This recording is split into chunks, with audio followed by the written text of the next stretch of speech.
The ancient halls of philosophy echo with the wisdom of two towering figures, Seneca and Marcus Aurelius. Their teachings, rooted in Stoicism, have transcended time, offering guidance to those seeking resilience, clarity, and inner peace.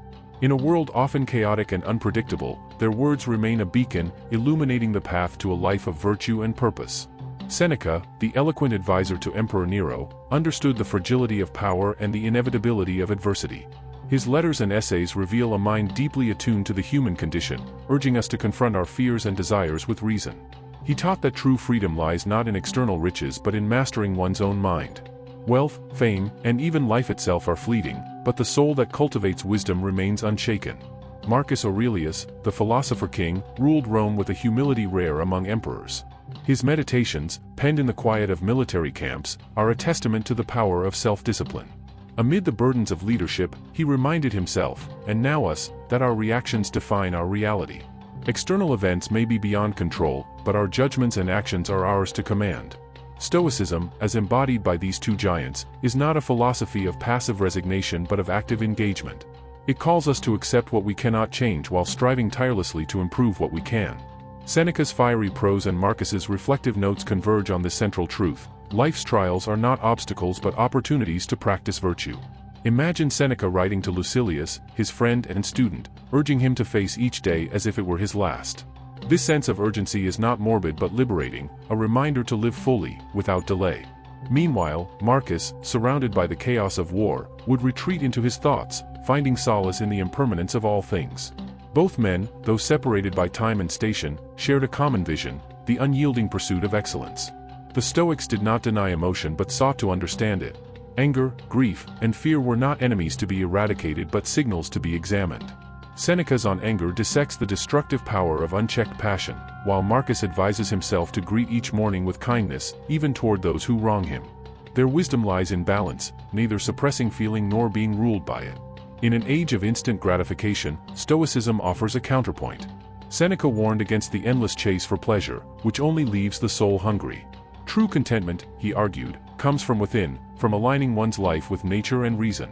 Marcus echoed this, writing that very little is needed to live a happy life, only a mind at peace with itself.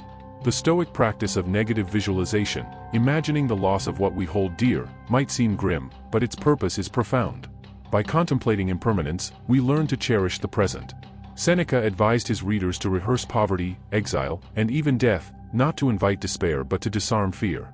Marcus, too, meditated on the transience of fame, knowing that even emperors are forgotten. What unites Seneca and Marcus Aurelius is their unwavering focus on character. For them, philosophy was not an abstract exercise but a daily discipline. Seneca's trials under Nero, exile, political intrigue, and ultimately forced suicide, tested his principles to the end. Marcus, amid plague and war, never wavered in his duty. Their lives were their greatest teachings. Stoicism does not promise a life without pain but a way to endure it with dignity. Seneca's famous words, "Fire tests gold, suffering tests the brave," resonate across centuries. Marcus, too, wrote that the impediment becomes the way. Every hardship is a chance to grow stronger, wiser, more compassionate.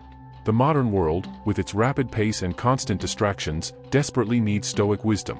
Seneca's critique of busyness, how we squander our days on trivial pursuits, feels eerily relevant. Marcus's admonition to waste no more time arguing what a good man should be one, cuts through the noise of endless debate. Their legacy endures because it is practical. Stoicism is not confined to dusty texts but lives in the choices we make. When we pause before reacting in anger, when we accept criticism without defensiveness, when we find joy in simple things, we walk in their footsteps. Seneca and Marcus Aurelius were not perfect. Seneca's wealth and proximity to power have drawn criticism, Marcus's reign saw persecution of Christians. Yet their flaws make them more human, their struggles more relatable. They did not preach from a pedestal but from the trenches of lived experience. The heart of Stoicism is the dichotomy of control, a simple yet radical idea. Focus only on what you can influence: your thoughts, your actions, your values. Let go of the rest. This principle, repeated in Seneca's letters and Marcus's meditations, is the key to tranquility. Their writings are not meant to be read once and set aside but revisited like old friends. Each reading reveals new layers, new applications to our lives. Seneca's wit and Marcus's humility make their wisdom accessible, inviting us to join the conversation. Stoicism is often misunderstood as cold or unfeeling. Nothing could be further from the truth.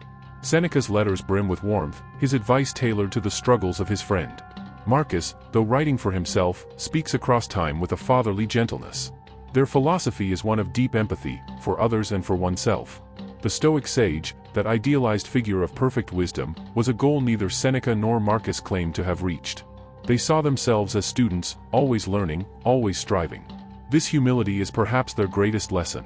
Today, as we navigate personal and global crises, their voices remain vital. Seneca's call to action, "Life is long if you know how to use it," challenges us to stop postponing our purpose. Marcus's quiet resolve reminds us that even in darkness, we can choose light. The legend of these two Stoics endures because their message is universal. Whether emperor or exile, rich or poor, young or old, we all face suffering, uncertainty, and the relentless march of time. Seneca and Marcus Aurelius offer not escape but empowerment, a way to meet life's storms with unshakable calm. In the end, their greatest gift is the invitation to live deliberately. To ask, as Seneca did, "How long will you wait to demand the best of yourself?" To echo Marcus in seeking the strength to endure what we cannot avoid. Their words are not relics of the past but living guides, urging us onward. So let us take up their mantle. Let us practice Stoicism not as a philosophy of the mind alone but of the heart and hand.